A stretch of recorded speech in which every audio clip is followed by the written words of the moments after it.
Hello everyone, welcome to Web Solution. In today's video, I'm going to show you how to log out of Yubo. Make sure to watch the whole video to learn how. Let's begin. First, open Yubo on your mobile device.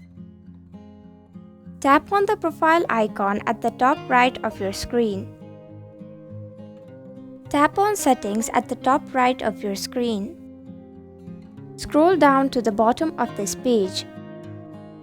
Select Logout.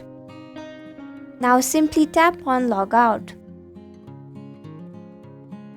And that's it. This is how you log out of Yubo. I hope you found this video helpful. If you did, then please click the thumbs up button. If you have any questions or thoughts, type them in the comments below, and don't forget to subscribe to our channel for more updates. Click the bell icon too so you'll know when we post a new video. We'll be back with another video soon. Thanks for watching.